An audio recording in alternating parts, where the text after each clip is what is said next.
Coming up, a review of the book Tipu Sultan, the Saga of Mysore's Interregnum 1760 to 1799, written by Vikram Sampath. Namaste friends, my name is Shil Subramanian Payamal and you are listening to the History podcast.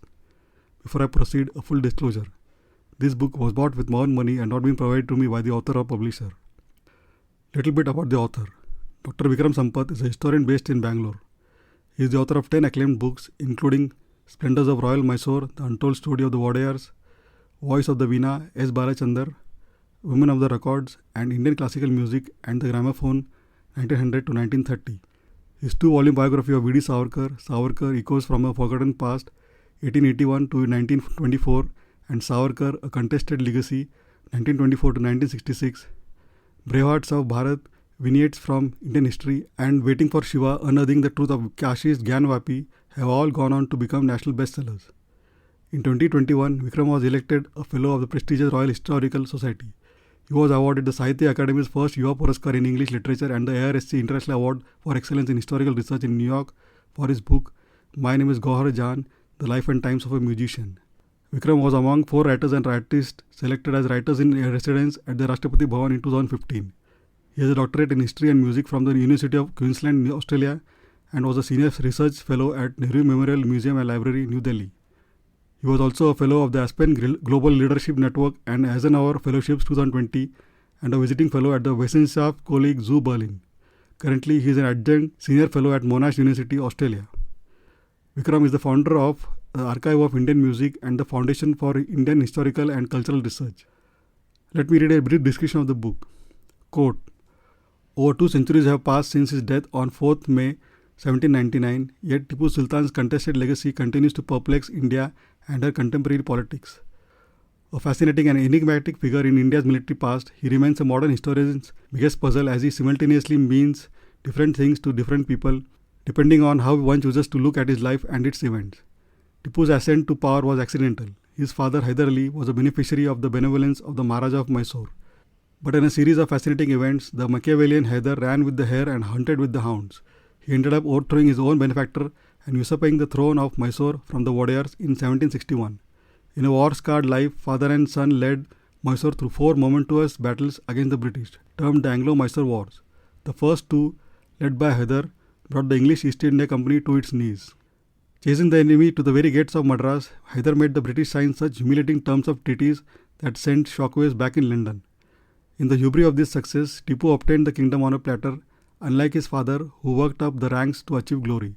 In a diabolical war thirst, Tipu launched lethal attacks on Malabar, Bangalore, Travancore, Coorg, and left behind a trail of death, destruction, and worse, mass conversions and the desecration of religious places of worship.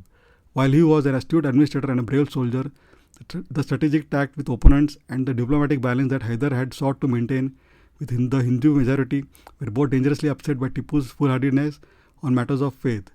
The social report card of this 18th century ruler was anything but clean, and yet one simply cannot deny his position as a renowned military warrior and one of the most powerful rulers of southern India. Meticulously researched, authoritative, and unputdownable, Tipu Sultan, the Saga of Mysore Interregnum 1760-1799 opens a window to the life and times of one of the most debated figures from India's history. Unquote. One of the strengths of this book is how Sampath contextualizes Tipu Sultan rule within the larger narrative of colonialism in India. He examines the complex dynamics of the past struggles between various Indian kingdoms and the British East India Company, illustrating how Tipu's determination to protect his kingdom was intertwined with the shifting allegiances and rivalries of the time. The narrative is enriched by Sampath's descriptive prose, bringing to life the battles, political intrigues, and the cultural milieu of Mysore. His attention to detail allows us readers to visualize significant events such as the siege of Srirangapatnam and the diplomatic maneuvers that characterized Tipu's interactions with other Indian rulers, especially the Marathas and the Nizam on one side and the British on the other. I would like to present a few extracts from the book which I think are really worth knowing. First, though himself illiterate, Hyder strove to get his sons educated. However, Hyder was deeply disappointed by the quality of education that was being imparted to his son, as he was to discover accidentally. Hayavardhana Rao writes about this episode. Quote, Hyder, who lamented more deeply than we will ever be able to discern or measure the lack of education in himself, not only encouraged mullahs to teach the elements of Persian and Hindustani, but also, what is more interested the care of Tipu, his son and successor, to a duly qualified Muslim teacher. His attempt at educating Tipu in the traditional mode is a chapter of history by itself. It is said that Tipu's teacher was never questioned by Hyder as to the progress made by the boy for many years, at the end of which period he one day conducted a public examination of Tipu. This showed that the boy had not obtained the training required for a soldier's son. Instead, he made everything that would be requisite to turn him into a good Maulvi. Hyder's displeasure knew no bounds, and he exclaimed, much in the strain of Aurangzeb, that his boy has not been taught in the things that would make him a great and good ruler. He had not been taught, he thundered forth, the modes of warfare he should know, the manner of conquering countries or conducting diplomacy with the surrounding nations, or even the duties of kingship. Instead, Hyder protested, everything requisite for turning him into a religious zealot had been done, and his mind filled with notions and fancies which made him hate everything not connected with Islam. Everything indeed had been done, concluded Hyder in his anger, to ruin his family and his kingdom, and nothing to advance either.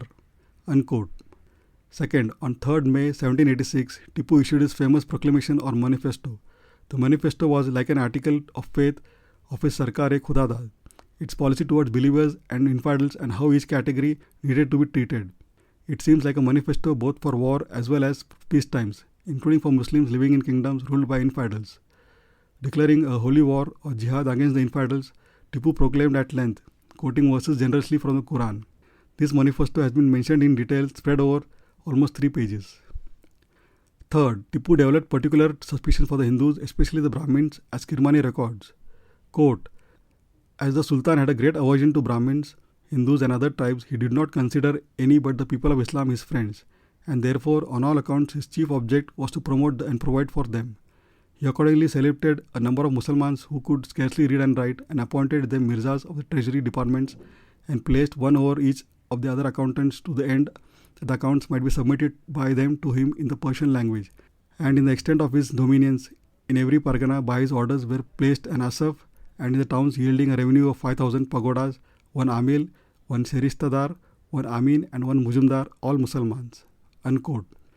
Conclusion. Readers like me who have read the author's previous work titled Splendors of Royal Mysore, The Untold Story of the Warriors, will feel a sense of deja vu reading this book. In fact, I think the narration of Tipu's end, especially the reaction of the British officers after they came to know that Tipu is no more, was narrated in a better way in the previous book than in this book. Overall, Tipu Sultan, the Saga of Mysore's Interregnum, is a landmark publication which is exhaustively researched, engagingly written, and critically important for understanding not just Tipu Sultan but also the broader canvas of 18th century India. I give this book 4.5 out of 5.